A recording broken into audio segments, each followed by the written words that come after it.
Not का किसके साथ? सब्जेक्ट के साथ। यानी ब्रेकअप डिड का नॉट के साथ हुआ, यानी एक साथ अब नहीं आएंगे। और पैचअप नॉट का हो गया सब्जेक्ट के साथ, यानी सब्जेक्ट के साथ क्या आ जाएगा? नॉट। अब हम देखते हैं रूल कितने प्रकार के होते हैं। दो। कितने प्रकार के? दो। पहला क्या होता है, क्या से शुरू होता है और बीच में क्या आता है? नहीं।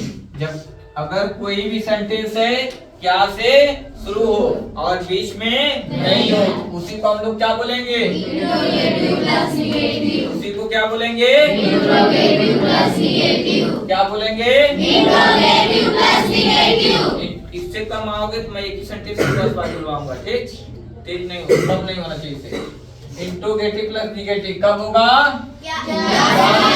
बीच में नहीं। अगर वाक्य क्या से शुरू और बीच में नहीं तो वाक्य क्या है? Interrogative plus negative. अगर इंट्रोगेटिव प्लस निगेटिव तो डेट का क्या होगा? ब्रेकअप। किसके साथ? नॉट के साथ। पैचअप होगा किसका? नॉट का। किसके साथ? सब्जेक्ट के साथ। यानी जब हम लोगों ने एक चीज और देखा है, क्या से शुरू होता है क्या को मारो गोली। सबसे पहले किसको लाओ? Helping helping. वर्ब। यानी सबसे पहले क्या आ जाएगा? डिड। डेट के बाद क्या आ जाएगा? सब्जेक्ट। सब्जेक्ट। अब इसका दोस्त कौन बन गया है? नॉट। नॉट। जब डीड आ गया यानी इसको हमने माना था जय, क्या माना था? जय। जब जय आ गया तो इस सेंटेंस में वीरू को आना जरूरी जरूरी है। है। क्या आ जाएगा? Action word. क्या आ जाएगा? Action word. क्या आ जाएगा? Action word. एक्शन वर्ड का कौन फॉर्म? फॉर्म। अगर जय आया है तो यहाँ पर वीरू का आना जरूरी है। जरूरी है, निश्चित है। यानी यहाँ डीड है तो हमेशा एक्शन वर्ड की कौन फॉर्म? फॉर्म। और यहाँ पैचअप हुआ है नाट का तो सब्जेक्ट के बाद क्या आएगा? नॉट। उसके बाद क्या लिखेंगे? कोई दिक्कत किसी को? क्या से प्रारंभ हो, अगर सेंटेंस क्या हो? क्या से प्रारंभ। और बीच में कहाँ पे? बीच में। और बीच में क्या जाए? नहीं। नहीं शब्द। हम लोगों ने देखा है क्या वाला भी देखा है, नहीं वाला भी देखा है। क्या से शुरू होता है तो क्या को मारो गोली। सबसे पहले किसको लाओ? Helping helping verb. Verb did को। क्या से शुरू है कोई सेंटेंस तो सबसे पहले क्या लाएंगे? Helping verb. किसको लाएंगे? हेल्पिंग वर्ब डिड को। पास्ट इंडेफिनिट में हेल्पिंग वर्ब क्या लगता है? डिड। उसके बाद क्या लिखेंगे? सब्जेक्ट। नॉट का प्रयोग तीसरे तीसरे नंबर पर। किसके बाद? सब्जेक्ट के बाद। उसके बाद क्या लिखेंगे? फर्स्ट एक्शन वर्ड की फर्स्ट फॉर्म। फिर क्या लिखेंगे? ऑब्जेक्ट। उसके बाद क्वेश्चन मार्क। Question mark. कोई दिक्कत किसी को? No sir. ये रूल समझ में आया सबको? एक बार फिर से बोलिएगा। अगर वाक्य क्या से शुरू और बीच में नहीं आए तो सबसे पहले क्या लिखोगे? Helping verb. क्या लिखेंगे? Helping verb. हेल्पिंग वर्ब क्या है? डिड। हेल्पिंग वर्ब क्या है? डिड। फिर क्या लिखोगे? सब्जेक्ट। फिर क्या लिखोगे? नॉट। नॉट का प्रयोग किस नंबर पे होगा? तीसरे। किसके बाद? सब्जेक्ट के बाद। क्योंकि पैचअप हो गया है किसके साथ? सब्जेक्ट के साथ। तो सब्जेक्ट के बाद तीसरे नंबर पर क्या आएगा? नॉट। और नॉट के बाद क्या लिखेंगे? Action word. Action word. क्या लिखेंगे? Action word. कौन फॉर्म? First form. कौन फॉर्म? First form. उसके बाद क्या लिखेंगे? ऑब्जेक्ट। जैसे आ जाए क्या तुम बाजार नहीं जाना चाहते थे,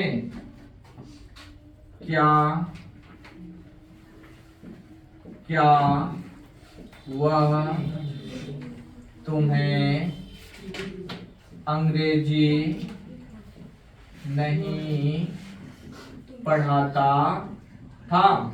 लिखा गया क्या वह तुम्हें अंग्रेजी नहीं पढ़ाता था। क्या से शुरू है? किससे शुरू है? क्या से।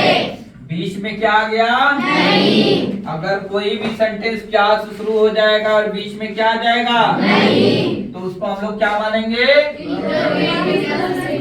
हमने पहचान कर लिए कौन सा टेंस का है? कौन सा टेंस का है? पास्ट पास्ट इंडेफिनिट का है तो सबसे पहले हमको क्या लिखना होगा? क्या शुरू क्या की इंग्लिश?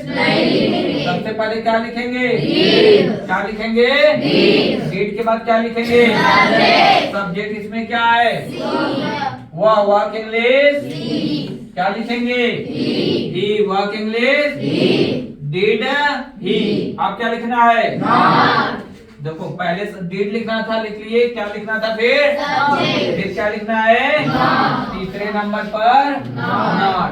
Did he not. फिर क्या लिखना है?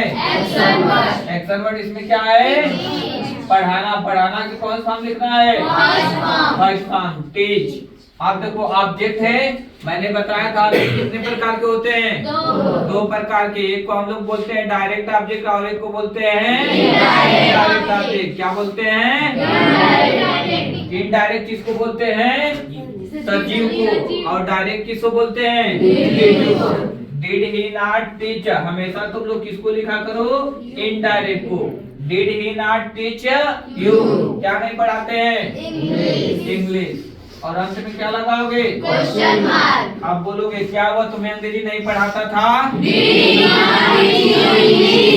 क्या हुआ तुम्हें अंग्रेजी नहीं पढ़ाता था? क्या तुम बाजार नहीं जाते थे? क्या तुम क्रिकेट नहीं खेलते थे? क्या वो पबजी नहीं खेलती थी? क्या वो पबजी नहीं खेलती थी?